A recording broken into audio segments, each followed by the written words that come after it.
Se você foi multado na lei seca, seja por se recusar a fazer o teste do bafômetro ou tenha tido um resultado positivo nesse teste e não tenha a menor noção do que pode acontecer com a sua CNH e nem quais procedimentos, quais as providências você deve tomar, então fica nesse vídeo até o final, porque eu vou explicar exatamente quais são as consequências que podem ocorrer na sua CNH e também no seu veículo, e também vou te passar algumas dicas importantes.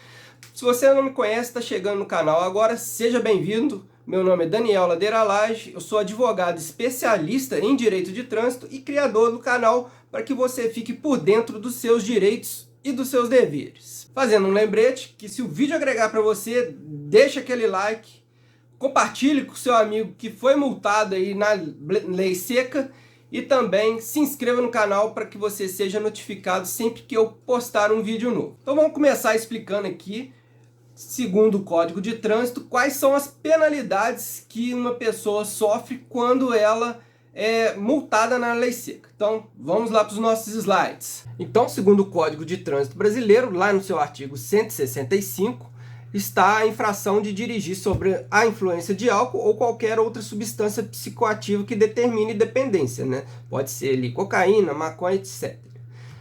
Ele pode gerar uma infração administrativa ou num crime de trânsito, ou não. E crime de trânsito, são cumulativas. E o artigo 165A, que é o artigo relativo a recusar a ser submetido a um dos testes, que podem ser 4, ele gera apenas a infração administrativa. Essas penalidades das duas infrações, no caso das infrações administrativas, as penalidades são as mesmas, que é uma multa de 10 vezes multiplicada por 10, que passa ali de R$ 2.900, chega a quase R$ 3.000, e também a suspensão do direito de dirigir por 12 meses. Então a pessoa ela não perde a carteira de motorista, ela tem a carteira suspensa por 12 meses. Então são dois processos administrativos, um processo administrativo de multa e um processo administrativo de suspensão da carteira de motorista. No processo administrativo de multa, ele tem relação com o licenciamento do veículo. Então, se você não paga a multa, você não tem o seu veículo licenciado. E a notificação desse processo, para que você exerça o seu direito de defesa nesse processo, ela vai para o endereço do proprietário do veículo. Então, é para o endereço que o veículo está cadastrado lá no Detran. O condutor, no caso, se ele estiver dirigindo o veículo de outra pessoa, ele não será notificado desse processo administrativo de multa. Já o processo administrativo de suspensão da CNH, ele tem relação com o direito de dirigir da pessoa, ou seja, aquela penalidade de suspensão por 12 meses. E a notificação para que a pessoa exerça o seu direito de defesa, ela vai para o motorista, ela vai para o condutor, já é o endereço da CNH, onde ela está cadastrada lá no Detran, e não para o endereço do veículo, do proprietário, ela vai para o endereço do condutor. E lembrando aqui, pessoal, sempre que, por ocasião da notificação, o órgão de trânsito considera notificado o endereço que está cadastrado lá no veículo ou a CNH. Então não adianta você alegar que você mudou de endereço, porque vale o endereço que está cadastrado lá no Detran. Então vou passar um bizu para vocês aqui. Quando você está dirigindo um veículo de outra pessoa, o órgão de trânsito ele notifica o dono do carro. Então, quando o órgão que fez a multa ele não é o Detran, o processo de suspensão só vai ser instaurado depois que termina o processo de multa. Portanto, como o condutor não teve a oportunidade de se defender em relação aos erros da autuação, ele não pode ser punido com a suspensão do direito de dirigir. Pegou a dica? Então, dando sequência aos nossos slides, esses processos, o de multa e o de suspensão, eles podem ocorrer um após o outro ou concomitantemente. Um após o outro é quando o órgão que faz a multa não é o Detran. Então, o Detran só vai instaurar o processo de suspensão depois que termina o processo de multa. E, concomitantemente, é quando o órgão que fez a multa é o Detran. Daí, o Detran ele tem instaurado os dois processos concomitantemente. Ele abre o processo de multa, notificando o proprietário, e já abre o processo de suspensão notificando o condutor. Aí agora aqui são alguns slides que você precisa prestar atenção. Vamos lá. A primeira coisa é que o Detran ele não pode anular atos de outros órgãos. Assim, no processo de suspensão não adianta você alegar erros no auto de infração. Então, é importante que você recorra, né, quando o proprietário recebe a notificação do processo de multa, é importante que ele recorra. Se ele não recorrer do processo de multa, não vai ser possível recorrer depois desses erros da multa no processo de suspensão. A segunda dica que você tem que ter atenção é que a partir de 1º de janeiro já de 2024, os órgãos de trânsito que fizerem esse processo de multa, eles também deverão instaurar o processo de suspensão da CNH. Então, por exemplo, se foi o DR que te multou, o próprio DR vai ser o responsável por abrir o processo de suspensão da sua CNH e não mais o Detran. Isso para valer a partir agora de 2024. Então, aquele bizu que eu dei a respeito da notificação, ele vai cair por terra. Por quê? Porque é o mesmo órgão que instaura o processo de suspensão. Então, o condutor, mesmo não tendo sido notificado do processo de multa, ele vai poder alegar os erros da multa no processo de suspensão, porque o DR tem competência para analisar os erros da sua própria autuação, coisa que o Detran não tem. Então vamos prosseguir aqui com os slides. A terceira coisa que você tem que ter atenção é que essas multas,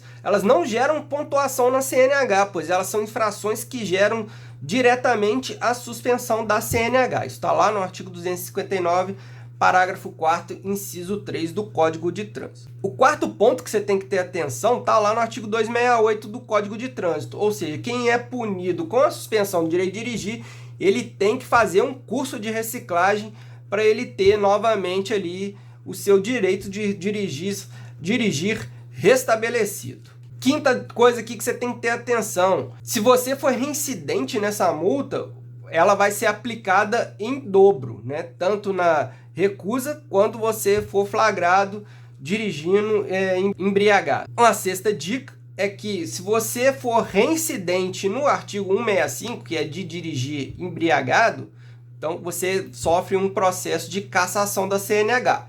E se você for pego conduzindo com a CNH suspensa, você também sofre um processo de cassação. Aí sim você vai perder a sua carteira. Sétima dica aqui para vocês, que você deve ter atenção, é que não adianta pagar a multa pensando que você vai se livrar da suspensão da sua carteira. Pois, como eu disse lá atrás naquele slide, o pagamento ele libera o licenciamento do veículo, mas a suspensão tem a ver com a carteira de motorista e não com o pagamento da multa. Já uma oitava coisa que você tem que ter atenção é o desconto do sistema de notificação eletrônica. Então, pessoal, quem opta por esse desconto, ele reconhece o cometimento da infração e ele não pode recorrer. Então, se você quiser achar que você vai economizar tendo o desconto ali, né, do SNE, você vai ter o seu direito de dirigir suspenso. Então você tem que saber se a sua carteira ali é importante para você e se você pode ou não ficar esse prazo sem poder dirigir. Então você viu aí que pegar o desconto do SNE é furada. Se você quer um desconto, pega o desconto de 20% que vem na notificação de penalidade. Você pode pagar com o desconto, recorrer e se você tiver a procedência do seu recurso, você pode pedir o seu dinheiro de volta. Mas você vai economizar mais ainda se você recorrer com um profissional especializado e ganhar o recurso. Aí você economiza mais ainda, que aí você nem precisa pagar a multa, vai pagar apenas ali os honorários do profissional que você contratar. Vamos agora então passar para as fases do processo. Ambos os processos, tanto de multa quanto o de suspensão, ele é composto por 3 fases, que é a defesa prévia, o recurso à jare e o recurso ao colegiado, que pode ser o CETRAN ou, no caso dos órgãos federais, um colegiado. Mesmo que você não apresente defesa prévia, você ainda pode apresentar o recurso à jare. Então, recebeu a notificação da autuação ou a notificação de instauração do processo de suspensão, perdeu o prazo para apresentar a defesa prévia, depois, por ocasião da notificação de penalidade, você ainda pode apresentar o recurso. Já o recurso ao colegiado, você só pode apresentar da decisão da Jari, ou seja, você perdeu o prazo para apresentar recurso à Jari, já era, perdeu, não pode mais apresentar recurso ao CETRAN e vai sofrer ali o início da sua penalidade. Mas quando então você começa a contar essa penalidade? Qual que é o prazo? Então, pessoal, existe o trânsito em julgado administrativo. O que é isso?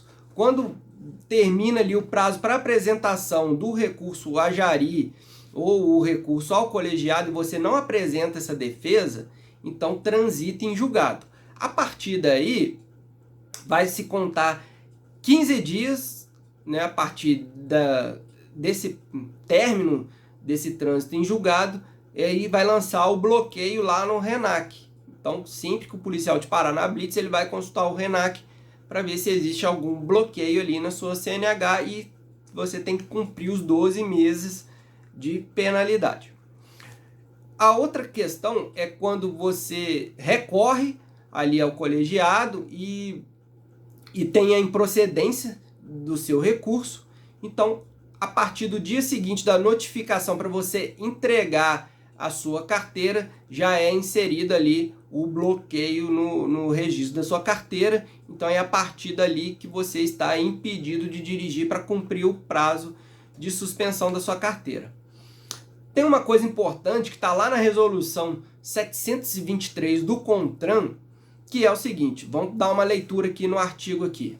Então tá aqui, ó, é o parágrafo 4º do artigo 16 que fala do cumprimento da penalidade. Então, ó, parágrafo 4º, caso o condutor tenha cumprido o prazo de suspensão do direito de dirigir e seja flagrado na condução do veículo automotor sem ter realizado o curso de reciclagem e estiver portando o documento de habilitação físico, este deverá ser recolhido e, caso não esteja portando ou se trate de documento eletrônico, caberá a autuação do artigo 232, observado o disposto no parágrafo 4º do artigo 270 do CTB. Então, o que quer dizer esse artigo? Eu não falei lá atrás que quem dirige com a carteira suspensa sofre uma cassação do documento de habilitação? Pois é, se você for flagrado ali, né, passou esse tempo de 12 meses, se você for flagrado dirigindo seu veículo, o agente de trânsito vai olhar lá no seu RENAC o bloqueio e ele vai te autuar no artigo de dirigir com a CNH suspensa, que gera aí a cassação do documento de habilitação. Só que, segundo a resolução do CONTRAN 723, no seu artigo 16, parágrafo 4º, se você passou desse período de 12 meses, né, na hora que ele te flagrar, já tiver passado os 12 meses, ele deve te autuar no artigo 232 ali do Código de Trânsito, que é conduzir o veículo sem os documentos de porte obrigatório. Então, fique atento aí que se você for autuado por estar dirigindo com a CNH suspensa, então você tem esse recurso aí para tentar se livrar da cassação da sua carteira de motorista. Então vamos passar aqui para a nona dica, que é enquanto não terminar esse processo de suspensão, você pode dirigir normalmente, pode renovar sua carteira, pode mudar sua categoria, você só pode ser punido após o trânsito em julgado do processo, como eu já tinha dito antes. Então, pessoal, vou passar uma dica final aqui para vocês, que é o seguinte: quando você sofreu uma autuação dessa, contrate um profissional especializado. O direito de trânsito, ele é complexo, o processo administrativo é complexo, não é só alegar que a notificação de autuação foi expedida fora do prazo, que o bafômetro não foi colocado no auto de infração de trânsito, igual a gente fica vendo nesses vídeos aí. O processo é complexo, ele tem várias nulidades, então quem vai saber manusear isso e te defender da melhor forma é uma pessoa que seja especialista no assunto, né? Não confie em modelos de internet, em profissionais que não são da área. Eu já vi advogados que não são da área de trânsito, não são especialistas, fazer recursos que misturam tudo, confundem as coisas. Então, a maior dica que eu posso te dar é contrate um profissional especializado. No vídeo de hoje eu vou ficando por aqui. Um abraço e até o próximo.